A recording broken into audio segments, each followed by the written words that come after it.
जी घर वालों को इल्म हो जाता है मैं कहाँ जा रहा हूँ कहाँ नहीं। नहीं, इल्म तो होता है जब आप निकल आते हैं 5 दिन बाद, अगले दिन उनको पता चलता है जी आप एहसान साहब जो है वो निकल पड़े हैं घर से। बस मैं कूद गया था नहाने के लिए। अच्छा, तैरना आता नहीं है तो आप दरिया सिंध में कूद गए। जी सिंध के अंदर एक वीरान रास्ते में मुझे डर लगा था, एक साया सा मेरे पास से गुजर के गया था। अच्छा, देखती आंखों और सुनते कानों को मेरी तरफ से अस्सलाम वालेकुम। तो आज आपके लिए मैं एक ऐसी स्टोरी लाया हूँ जो कि अनटोल्ड स्टोरी है, और मैं आज आपको एक ऐसे शख्स से मिलाऊंगा जिसके बारे में बहुत से कम लोग जानते हैं, और मुझे उम्मीद है कि आप में से कुछ लोगों ने इनसे मुलाकात भी की होगी, क्योंकि इन्होंने कराची से रावलपिंडी तक का पैदल सफर किया है, और बल्कि एक मरतबा नहीं कई मरतबा ये कराची से रावलपिंडी तक पैदल आए हैं। और इनका कहना है कि ये रावलपिंडी से उगी तक मतलब मनसेरे से ऊपर एक गांव है, वहां तक भी ये पैदल गए हैं। तो आज हम इनसे कोई बातचीत करेंगे और बताएंगे कि ये कराची से किस तरह पैदल आते हैं और सफर में क्या क्या मुश्किलात होती हैं, और साथ ही साथ इनका कैसा एक्सपीरियंस है जब पैदल इतना सफर करने का, क्योंकि कराची से रावलपिंडी का पैदल सफर करना बहुत ही मुश्किल बात है। और हम हैरान है कि ना इनको गर्मी की परेशानी है, ना सर्दी से कोई परेशानी है, ना रात को देखते हैं ना दिन को देखते हैं, और पैदल आने में बारिश धूप सर्दी हर चीज का सामना करना पड़ता है।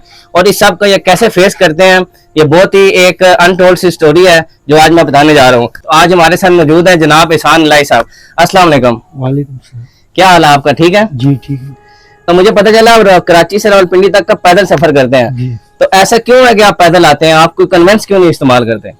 जी बस वैसे मैं चलने की वो मेरे आदत है। चलने की आदत है। देखें जैसे आज के दौर में एक बंदा 1 किलोमीटर 2 किलोमीटर तक नहीं पैदल चल सकता, तो आप कराची से पैदल चलते हैं तो कितने दिन लगते हैं रावलपिंडी तक आने में? कम से कम 15-20 दिन में मैं पहुंच 15 से 20 दिन में आप पहुंचते हैं। तो कितने अरसे से आप कराची से रावलपिंडी पैदल सफर कर रहे हैं? काफी अरसा हो गया है। तकरीबन अंदाजन कितना अरसा हो गया? काफी साल हो गए हैं। काफी साल हो गए। तो मुझे ये बताएं कि आपने कितनी दफा ये सारा सफर किया है? ये काफी मर्तबा किया सफर। अच्छा, तो कितने दिन लगते हैं आपको इस सारे सफर में? ये 15-20 दिन में तकरीबन 15 से 20 दिन में आप पहुंचते हैं। तो आप इतने सूबे क्रॉस करके आते हैं, मतलब पूरा सिंध का सूबा, मुख्तलिफ शहरों का सफर करते हैं, और साथ ही साथ आप फिर सिंध से निकल के पंजाब में इंटर होते हैं। तो आप मुझे बताएं कि कौन से सूबे के लोग आपको ज्यादा पसंद हैं और कहाँ से आपको ज्यादा मोहब्बत मिलती है? जी पंजाब के लोग जो है ज्यादा पसंद है। पंजाब के लोग आपको ज्यादा मोहब्बत करते हैं। तो इतने दिन आप रात भी गुजारते हैं दिन भी गुजारते हैं, उसी के साथ साथ आप खाना पीना भी होता है, तो आपके पास सुना है कि पैसे भी नहीं होते, तो इतने दिन कैसे बगैर पैसों के आप इतना सफर करते हैं, और कैसे खाने पीने का इंतजाम होता है, और आप रात कहाँ पे गुजारते हैं?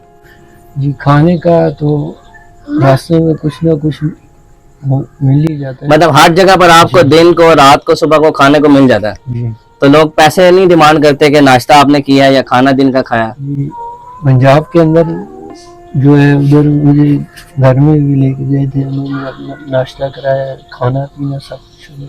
अच्छा, मतलब एक फैमिली आपको घर ले गई थी जी। तो जब आप पैदल सफर कर रहे होते हैं तो मुश्किलात आती हैं कोई, कि जैसे रात का टाइम है और आपके पास सोने की कोई जगह नहीं है, आपके करीबी कोई मस्जिद नहीं है, तो आप रात कैसे गुजारते हैं? जी मैं मस्जिद में ही और होटल में उधर ही रात गुजार ले। वो तो ठीक है, लेकिन कुछ कोई ऐसा वाकया हुआ है कि आपको रात को मतलब कि मस्जिद बहुत दूर है या होटल बहुत दूर है और आप वीरान रास्ते में सफर कर रहे हैं, तो तब आप कैसे गुजारा करते हैं उस रात को? जी उधर मैं कोशिश करता हूँ कि मैं किसी दरगाह वगैरह पर इधर उधर जल्दी से जल्दी पहुंच जाऊं। तो आपको इस सारे मामले में डर नहीं लगता? जी सिंध के अंदर एक वीरान रास्ते में मुझे डर लगा था, एक साया सा मेरे पास से गुजर के गया था। अच्छा, तो फिर आप उधर से भागे हैं या क्या किया आपने? अल्लाह की कलाम से मैं जो है बच गया, वरना। अच्छा, तो ये ऐसा क्या शौक है कि आप पैदल सफर कर लेते हैं? ये तो बहुत कम देखा जाता है कि चलें कोई लोग साइकिल पे भी सफर करते हैं, देखा गया है मोटरसाइकिल पे सफर करते हैं, लेकिन पैदल चलने वाले इंसान तो हमने बहुत कम देखे हैं जो इस टाइम उन 2000 किलोमीटर का सफर कर लें इतना लंबा पैदल। तो आपको थकावट महसूस नहीं होती, और आप कितने टाइम बाद किसी जगह पर स्टे करते हैं? जी मैं तकरीबन 2-3 घंटे के बाद ही स्टे करता हूँ। तो मुझे ये बताएं कि ये भी मैंने सुना है कि आप पैदल आते तो हैं लेकिन वापस आप फिर पैदल नहीं जाते हैं, वापसी के लिए आप घर वालों से कहते हैं जी मुझे टिकट भेजें। जी तो ये क्या स्टोरी है, मुझे बताएं ना, कि एक बंदा घर से निकला है जो कि पैदल आ रहा है इतना लंबा सफर करके, और वापसी के लिए वो आप कहता है कि जी मैंने वापस किसी जगह, आप ट्रेन पे जाएंगे, जहाज पे जाएंगे, बस पे जाएंगे, तो फिर वापस भी तो पैदल जाए ना।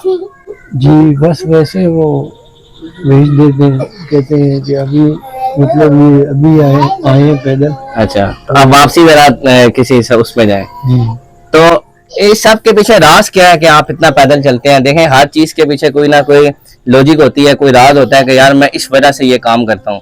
जैसे मेरे से कोई पूछे कि तुम क्रिकेट क्यों खेलते हो, किसी से पूछे कि तुम ये काम क्यों करते हो, तो उसके पीछे लॉजिक है कि ये शौक है, फिटनेस है, कुछ भी है। तो आप इतना लंबा पैदल सफर करते हैं, इसके पीछे कौन सी ऐसी बात है जो आपको पैदल सफर करने के लिए मजबूर करती है?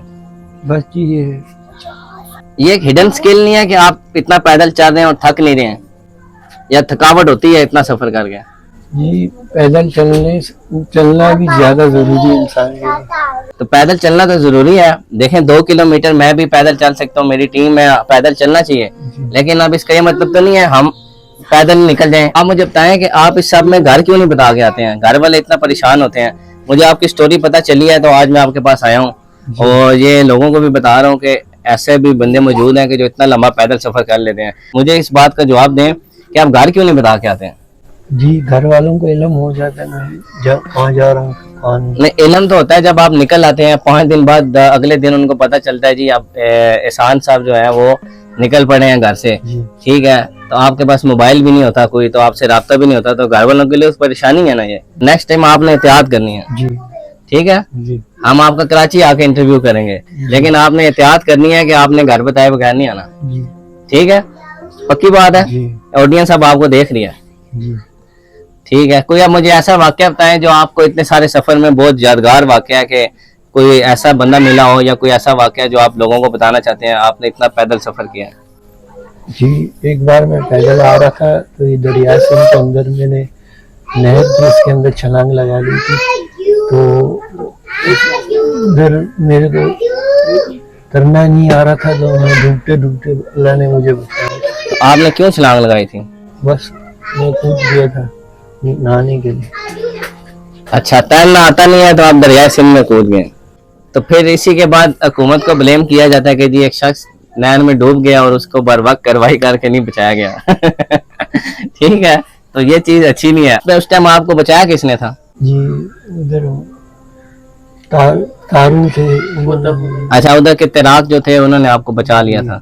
चलें, अल्लाह पाक आपको जिंदगी दे, लेकिन आपको पता है हर वक्त तैराक भी नहीं पहुंच जाते जी, तो आइंदा के बाद ये भी आपने ख्याल करना है, ठीक है।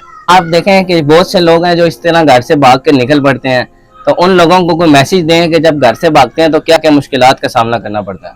जी मुश्किलात ये रास्ते में बारिश वगैरह का, और दूसरा ये कि धूप का और सर्दी का, ये सब कुछ जो है रास्ते में से।